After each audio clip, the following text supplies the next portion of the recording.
ಬರ್ತೀಯೋ ಇಲ್ವೋ ಮುಚ್ಕೊಂಡು ಹೇಳು, ನಿನ್ನಷ್ಟು ಗಾಂಚಲಿ ಯಾರಿಗೂ ಇಲ್ಲ ಅಂತ. ಎಲ್ಲರಿಂದಲೂ ಒಂದೊಂದು ಕಲ್ತಿರ್ತೀಯ ನೀನು. Because like I know you are very clever sponge. ಅದು ಅವತ್ತಿಂದ ಅಂತಲ್ಲ, ಇವತ್ತಿಗೂ ಇದೆ ಅದು. ಒಂದು ಫೇಸ್ ಇದೆ ಇಲ್ಲಿ ರಿಸರ್ಚ್ ನೋಡಿದೆ, ನಮ್ಮ ಪಬ್ಲಿಕ್ ಟಿವಿ ರಂಗಣ್ಣ ಅವರೇ ಸುವರ್ಣ ನ್ಯೂಸ್ಗೆ ಅಲ್ಲ, ಎನಿ ಮೀಡಿಯಾ ಟೆಲಿವಿಷನ್ ಅಂತ ಬರೋದಕ್ಕೆ ರಂಗನಾಥ್ ಸರೇ ಕಾರಣ. ಒನ್ಸ್ ಅಪಾನ್ ಎ ಟೈಮ್ ನಾನು ಝೀನಿಂದ ಶುರು ಮಾಡಿದ್ದೆ ಪರದೇಶದಲ್ಲಿ ಪರದಾಟ ಅಂತ. ಇವತ್ತಿಗೆ ನಾನು ವಾಪಸ್ ಹೋಗಿದ್ದೀನಿ, ಅದಕ್ಕೆ ಕಾರಣ Raghavendra Hunsur. So he called me back.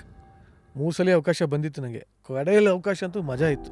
ಬರ್ತೀಯೋ ಇಲ್ವೋ ಮುಚ್ಕೊಂಡು ಹೇಳು, ನಿನ್ನಷ್ಟು ಗಾಂಚಲಿ ಯಾರಿಗೂ ಇಲ್ಲ ಅಂತ. ಈ ಕಾಲ್ಸ್ ಮೀ ನಿರಿ, ನಿನ್ನಷ್ಟು ಗಾಂಚಲಿ ಯಾರಿಗೂ ಇಲ್ಲ. ಎಷ್ಟು ಸರಿ ನಾ ಕರೆಯೋದು, ಯಾವತ್ತೋ ಬರ್ಬೇಕಾಯ್ತು ನಿಂಗೆ ಹಂಗೆ ಏನು ಮಾಡಲಮ್ಮ ನಾನು ಹಿಂಗೆ ಅಂತ ಏನೋ ಹೇಳಿದ್ದು. ಬಟ್ ಇವತ್ತು ನನ್ನ ಮೆಸೇಜ್ ಆಗ್ತದೆ. ಫಸ್ಟ್ ಝೀಯಿಂದ ಆಫರ್ ಬಂದಾಗಲೇ ನಂಗೆ ಫಸ್ಟ್ ಹಾಕಿದ ಮೆಸೇಜ್ ರಾಘವೇಂದ್ರ ಹುಣಸೂರಿಗೆ, ಫೈನಲಿ ಐ ಜಾಯಿಂಡ್ ಅಂತ. He gave me a thumbs up.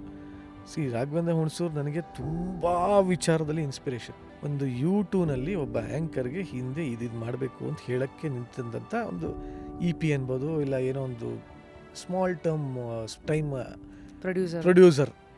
Today he is an head for Zee Kannada, Zee entire ಝೀಗೆ, ಈವನ್ ಫಾರ್ ZEE5. ಬಟ್ ನಿಜವಾಗ್ಲೂ ನನಗೆ ಎಂಥ ದೊಡ್ಡ ಇನ್ಸ್ಪಿರೇಷನ್ ಅಂದರೆ ರಾಘವೇಂದ್ರ ಹುಣಸೂರು ರಾಕ್ಷಸ.